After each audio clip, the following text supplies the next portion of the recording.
Hey, welcome to Books and Brew. My name is Andrew Huff. I'm a novelist, screenwriter, director, all-around media producer, and this show is all about getting to know fellow authors, hearing all about their writing process, so that I can steal some of what they do for my own success.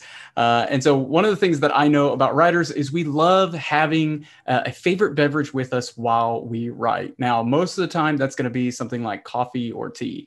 And so while we get to know some of my fellow authors, hear about all their books, and learn what it takes to become a writer, I get to try their favorite writing beverage right along with them. So let's meet our guest for today and find out what we're going to be drinking. Erica Vetsch loves Jesus, history, romance, and believe it or not, sports. And she is originally from Kansas, but now lives in Minnesota with her soulmate. When Erica isn't writing fiction, she is visiting history museums and cheering on her beloved Kansas Jayhawks and New Zealand All Blacks. Welcome to the show, Erica. Thank you, Andrew. It's great to be here. Now, before we get started with discussion of your books, you're going to have to tell me a little bit about the New Zealand All Blacks and your love for them, because I mean, I'm a sports guy, mostly football, but Kansas Jayhawks, I got that. I had to look up the New Zealand All Blacks to discover they're a rugby team, They but you don't are. always hear about someone geeking out over rugby. So you're going to have to tell us a little bit about that. Okay, so the All Blacks are the international team for the country of New Zealand. They are rugby union, so it's 15 men to a side. I have a friend who was a missionary kid who was raised in Uganda, and when he went to boarding school, he played rugby. And we were having dinner over at their house once, and I said, I want to be interested in rugby, but I don't know the rules, which makes it a lot harder. So he explained to me, and when he explained the line of scrimmage, where that was in rugby, and how you maintain possession of the ball, it was just like fireworks for me. I love rugby. It is the best sport ever. That's So awesome. I should have clarified I'm a football guy, obviously at the top, an American football guy. Oh, wait. NFL guy. Yeah, you're right. Sorry, I'm also thinking of like football is actually what soccer is in Europe. It But is. is it Australian rules football? Is that what is that's Rugby is also known as football. It's okay, rugby yeah, football. okay. I was So right. I was yeah, right. you were right. That's awesome.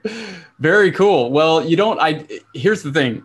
Don't always meet somebody who's a big rugby fan, which is awesome. Don't always meet a historical fiction writer who is a rugby fan. So That is that feels true. like We're a that little feels like scarce on very the ground. unique. Here's what I want to know, Erica, is when are you going to write the rugby romance? Because that's got to be in your future, Well, right? don't think it's not in my mind. The All Blacks went on tour in 1905, and they were gone for months from New Zealand, playing the teams in the home countries, so Ireland and Wales and England, and they won every game except one, which is Yeah. still disputed to this day. Oh, that's awesome. You've So, already like you got to write it now. I'm already in. all right. Now, my water is boiling, or not boiling yet, but it's heating up, and which means we're going to be drinking something today. And so I want you to introduce the tea that I gave it away. It's going to be a tea, but introduce what it is that we're going to be Okay. drinking. Um, well, when you invited me on, you said, "What's my favorite coffee?" And I'm like, I have to add enough stuff to coffee that it doesn't taste like coffee anymore. Right. Yes. So I'm actually a big tea drinker, and my favorite is Earl Grey tea from Caribou Coffee Shop. And Caribou is a Minnesota chain of coffee shops, and Okay. they have a really good Earl Grey tea, which is a super strong black tea that also contains bergamot, which is a deal breaker for some people and the thing that other people love. So we'll have to see how We're gonna what see your how I take is respond on to it. it. Yeah, that's right. Very cool. Well, my So, water is ready to go into this Earl Grey tea, and we're going to let it steep for about 5 minutes. So I got okay. the cup cam going. We're gonna pour the water in right now. And I did my allergy regimen today, so I should be able to smell it. Oh, good. Which is good. Is it pollen season where you are? Yeah. Yeah. There we go. Okay. So we've got, okay.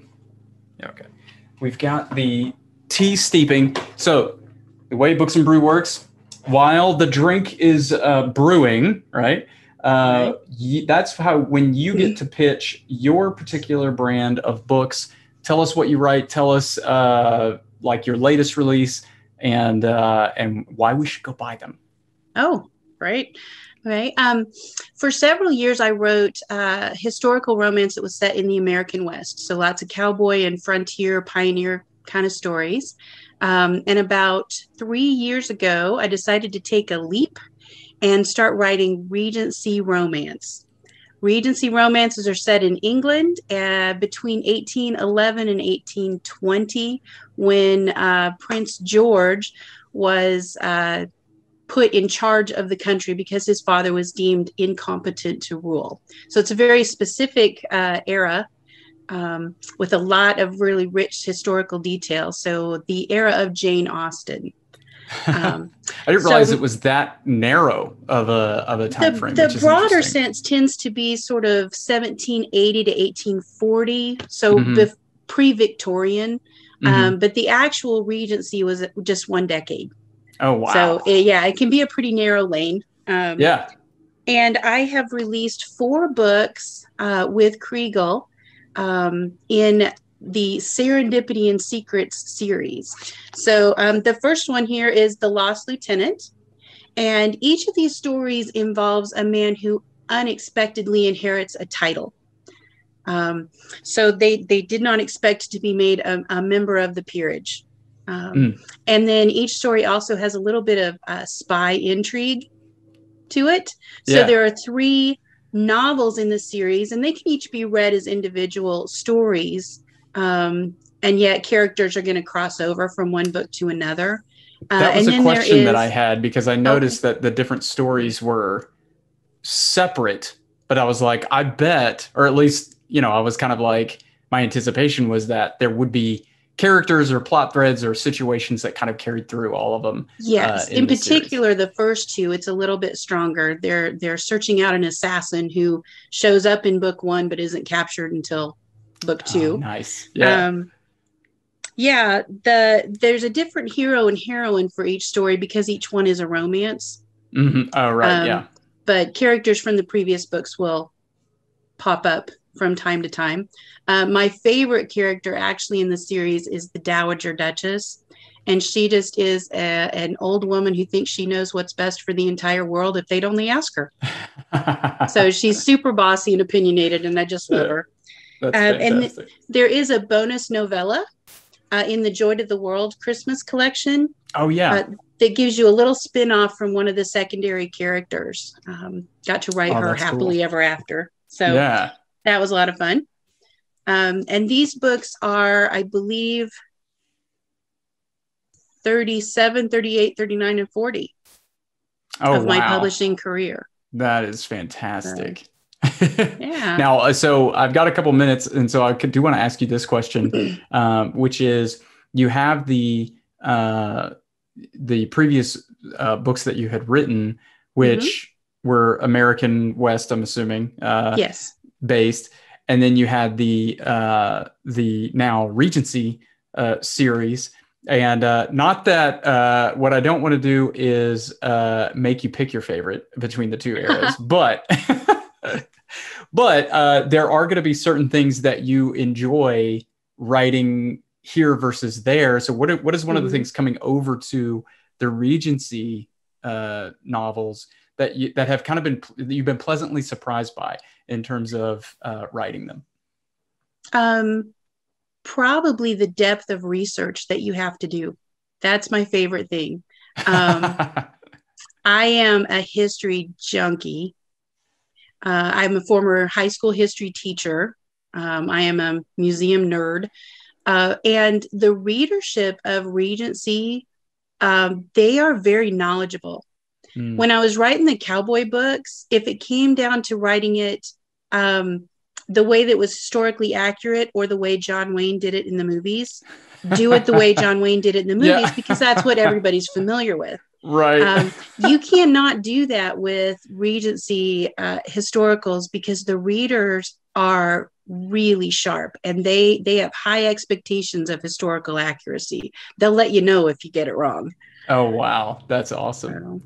Yeah. So it's funny you say that about the Westerns because I do. So I write obviously modern sort of spy thrillers, and I do my homework when it comes to, the world, and get it as close as possible. But I always, for me at least, in terms of what I'm writing, my bigger influences are films like Mission Impossible, Jason Bourne, the things, because that is there's going to be things that occur in those films and in sort of the fictionalized version of espionage thrillers that aren't real. It's not how it's done. And yet I know, at least for me as a reader, those are the things I enjoy. And are the thrilling things. Yeah. Suspense readers are willing to suspend their disbelief to live that bigger story. Right. Yeah. And we're going to get into suspense, but suspense in the Regency era, which is really interesting. But 5 minutes, the tea is ready. All right. And so it's time for the first taste test. It already has a great looking color to it. And I prefer my teas and coffees without anything in them. So me too. I take them black. Full experience here of Earl Grey, which I think I can say with certainty that I have never tried Earl Grey tea. So this is a first. I have become more of a tea drinker. I think I said that at the top. But the teas that I have been drinking are like the lemon teas and the honey teas and green tea. And had another interview with an author who drank tea, and we had chocolate tea for that one. So this is that sounds good. Going to be unique. All right, so Caribou Coffee, Earl Grey. Not only is it an Earl Grey, it's a Northern Earl Grey, which is going to be fun. There you go. So,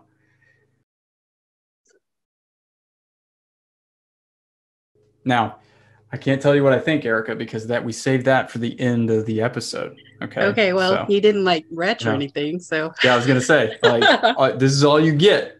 Okay. For how I'm feeling. Your eyes aren't watering.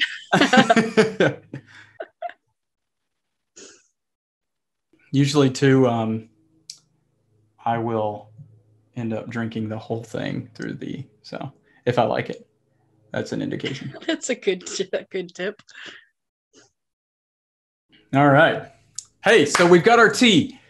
We've heard about your books. Let's talk about the process of writing. So I kind of teased it right up at the top, but again, the books that I write are modern day spy thrillers. And so I have the luxury of throwing everything at my characters in terms of modern day technology and weapons and vehicles and all that kind of stuff.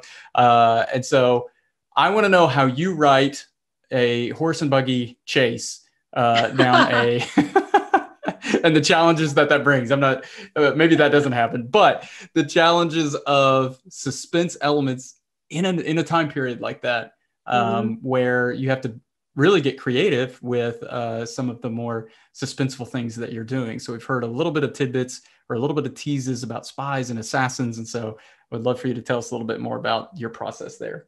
Sure. First is getting just an overall feel for the era itself. So I like to read history books for fun. I also like primary documents, so diary entries or newspaper articles or things that just give me a flavor of how they spoke, things that were happening at the time.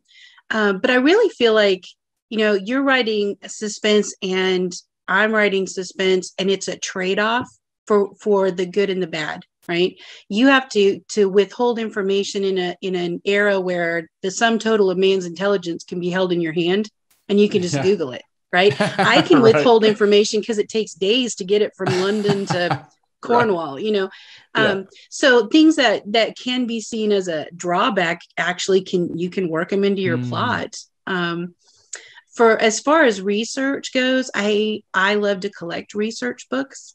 So, and if you're interested in a subject, somebody's written a book about it. I just got a couple in the mail this week. In fact, they're sitting right here. Medicine Under Sail, being a doctor on a ship during the Napoleonic Wars. There's somebody wrote a whole book about it. A little bit of light reading. Exactly. And the history of apothecaries, so pharmacists and early doctors, but what I've found with the research is it's a bit like an iceberg. Only about 10% of what I discover is actually going to show up in the book. I need to know it so that I can have the right background, but I also don't want my story to read like a history tome. So that's probably my biggest tip with the research. And also trying to verify. If you may read it one place, but if you can't verify it anywhere else, unless it's a primary document, it's kind of tough to say, well, that's exactly the way that it was at that time. But usually you can find 2 or 3 sources that will say the same thing. Then that's very helpful. But, and also not getting trapped in the research. I can research and not write the book. That's tends to be a problem of mine. Eventually I have to put it down and actually write. I don't always know what I'm going to need to know as I write the book. And rather than stop and fall down that research rabbit hole, I actually write in the manuscript and I highlight it in bright yellow, find out the price of butter in 1812 or whatever I need to know. So that I can keep going with the story. And then another big thing, and I rely on my editors a lot for this, is anachronistic language, right? So using words that were not in use at the time. And it is so frustrating how many common words I want to use that were not in print for 50 more years. So I have to come up with a synonym that was actually in use that means that thing. So that's a great highlight. I love hearing that because I'm writing a manuscript right now where I have characters that are even of different dialects. And so the challenge of, and I'm curious for you how you handle this, the challenge of still writing in a way where, like, there's often I will go, well, I don't want this character to just be a stereotype of all of the different, I could sort of think of British as the go-to of like giving them every single British slang word for everything you can possibly do, to make them sound, versus really trying to be subtle with it, or at least that's the approach that I'm taking, is it's like, okay, for the most part, they're going to sound normal, right? In the sense of as close as I can get them to, not that they would, but this is where I have to catch myself going, oh, if I have a character saying this, almost this idiom or this thing that, I say all the time, that may not necessarily be what he says all the time because he's not from America. Exactly. Right. And so that I'm curious about that, which is, it kind of sounds like that's what you're talking about, is making sure that it's still, not that it wouldn't be readable, but making sure that it's still connecting with modern day audiences while still having that flavor of that time period. Yeah. And the last thing you want to do is to stereotype to the point where you've made your character a caricature, right? So I tend to go very light on the dialogue, and I give individual characters a phrase or a mannerism that makes them distinct. One of the things about writing in the Regency era is that speech is more formal, and yet they had this huge slang dictionary, right? And it depended on the class of people that you're writing, so formalizing the way that a duke speaks, but his carriage driver will have this great lexicon of slang that's fun to explore. all of that. It's like a secret language. But having a light hand with it, because you don't want to denigrate a particular part of the populace, Yeah, Well, but and you even want it to I'm be thinking readable. too that there's even probably times where you have a way that maybe something was said that for that character, that time period, completely makes sense. But then for a modern day reader, now Regency readers may may know the language pretty well, but you know what I mean? They may trip up on it going, oh, I don't, Mm-hmm. which again, there's kind of a balance because now I'm kind of putting myself in the reader's position where sometimes I find it fun to kind of learn something new Sure. that maybe I didn't know before, but not causing them to stop and Google, every time to try to figure out what that word or what that slang phrase Sure. is that maybe just doesn't seem quite, which for Regency, it's mostly English. So I'm assuming for the most part, you can kind of Yes. follow along, but. Um, I have been told quite often by readers that I have an unusual vocabulary, which I don't know it's unusual because it's how I speak. I'm familiar with those words, but the editors are really good at pointing out ways that I can either let the reader know what that unusual word means through context, or have another character say, "What do you mean?" And explain it that way. I love learning new words and trying to figure those out. A lot of my unusual words tend to come from, I like to read books that were published more than 100 years ago. So Yeah. Languages change. So I just love weird words. So That's great.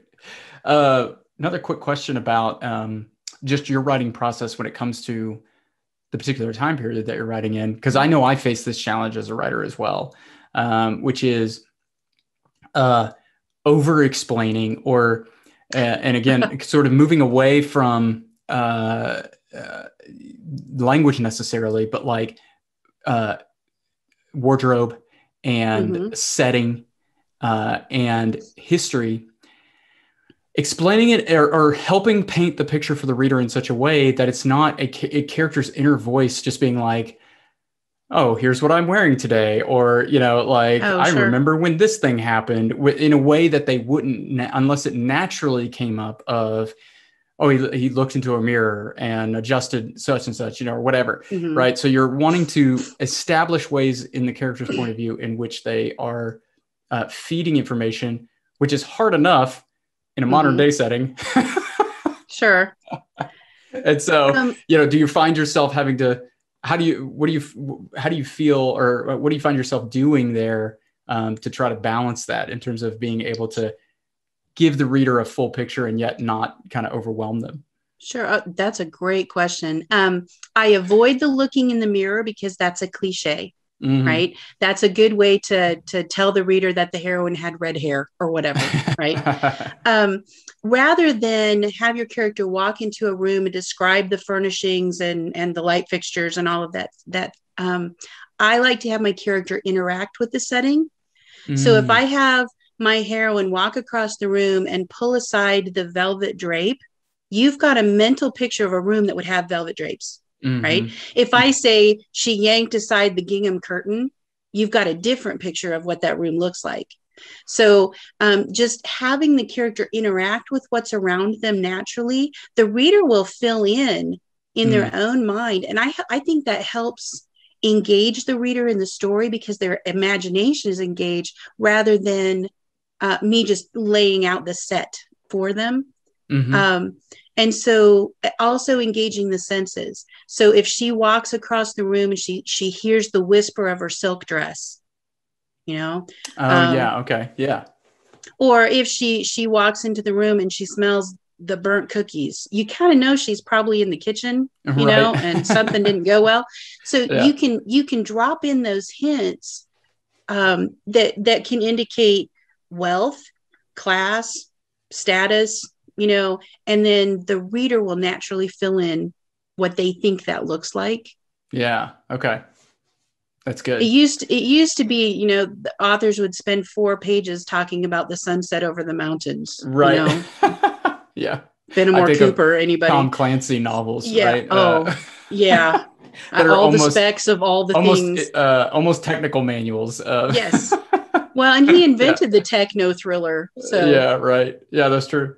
but See, I'm already learning ways to be a better writer, and like, because I'm like, oh yeah, I need to do that more. Like, just making sure that like making the characters interact with the stage in a sense. mhm. It's very much a thing for stage and theater and film and all that Yes. as well. Obviously, you can see it, but then even having the characters interact with their setting kind of brings life to the setting as well. Sure. In It those makes them not instances. appear just stuck onto that set. Right. Yeah. So that's really good. All right. So last couple things here. And then we're going to review the tea, which I'll give you a quick indication of Oh how it's going. my. So, uh, I have two questions for you. One, I want to know how much of your book you plan out in advance before you sit down to write it, because I've kind of realized that people fall into two camps. They Yes, they do. either really plan it or they don't. Yep. Which is neither is right or wrong. It's very much a personality thing. And so that's my first question. You answer that one, I'll give you my second one. Okay. I am a plotter. The first books that I wrote, I was sort of finger painting, didn't really know what I was doing. They were exploratory drafts. When I kind of got more of a clue of what I was doing, and then when I sold books, publisher wants to know what the books will be about. Yeah. So right. You kind of got to write a synopsis. Yeah. I'm currently working on a series of Regency mysteries, true cozy mysteries. Oh, nice. And they are plotted out in more detail than anything I've ever done before, because you have to know who done it, but you have to know who didn't and why. Yeah. There's all those red herrings you have to lay in. Yes. So yeah, I think great. I have a 9-page chapter by chapter synopsis I'm working off right now. Yes. So the first novel that I wrote that didn't get published, I had a 40-page outline. Oh my. Which had like dialogue and, all sorts of detail. You had a fast draft. Yeah. And then I started like honing it down to the point now where, I do mostly chapter synopses, and then, I mean, this is a whole other conversation, but I still give myself flexibility because I know this as a writer. The story and the characters end up taking on a life of their own. They do. And then sometimes they tell you what they're going to do. And so absolutely, and I try to let them have the freedom to do that and not be a dictator to the outline. And so, second question that I have for you is and this will be a little bit of a curveball. So hopefully you can think on your feet a little bit. But I'm interested in writing hacks that people have. And so this is a little less than, like, I'll give you an example. I was interviewing Joe Wright, and her writing hack was a website that she used, website resource that offered good summaries of different personality types, and personality is a very big part of what can form a character, help form a character. Absolutely. Right? And so her hack was kind of to go there, kind of research a personality, and then use that to kind of help inform maybe a character that she's developing. And so that's the kind of thing that I'm kind of like, what's a good writing hack that maybe a writer could use that you use? Well, I have a couple of them. One of them is I keep dictionary.com and thesaurus.com open on my computer all the time when I'm writing. Dictionary.com will give me the etymology of a word. It'll tell me the first time that a word was used in print. Oh yeah, that's so if it was 1820 or before, we're a go, right? Yeah. And then thesaurus, because I tend to get favorite words that I find myself using over and over in a book, finding different ways to say the same thing. Yeah. The other one is similar to Jamie's. I'm not real big into like the Myers-Briggs personality. That gets way too technical for me. Mm-hmm. I like to use a book called 16 Master Archetypes. It's by Nice. three Okay. romance writers, Cowers, Leviter, and Fever, something like that. 16 master archetypes. It gives the 8 male and 8 female master archetypes. It tells you about those, but it also tells you how they clash and Oh, how they nice. meld and how they will change as a result of being together. And Yeah. as a romance writer, that's very helpful to me because I'm Yeah. usually trying to find people that you don't think would go together, Uh-huh. and put them together. Yeah, that's So fantastic. Yeah, that's yeah. awesome. Those are my 2 final questions, which means I get to review the Earl Grey Caribou Coffee, which I have to say, Erica, and I am being honest when I say this because I know what you're thinking, which is what everyone thinks. Is they're like, hey, these Andy knows these people. Like, why would he diss their favorite writing beverage? He'd never do that. But I actually liked it. I Oh, actually thought it good, was really good. It's good. basically gone. There's It's like a little gone. tiny bit. But here's what I would say is you mentioned right up at the top, there is a, what did you say? There's like there's something in here that tends to, the The bergamot, bergamot. the Yeah. bergamot, which maybe might put some people off, but I enjoyed the taste. I thought it was really good. And Earl Grey is definitely a tea that I could see myself drinking again in the future. So, Oh, well, good. and then Earl Grey, which is a strong tea that we discussed, not like a sweet flavor or anything, but I'm a kind of bitter dark coffee drinker. So Okay. That one wouldn't turn you off then. yeah, exactly. So it was good. It was really good. Thank you for Good. this. Um, all right.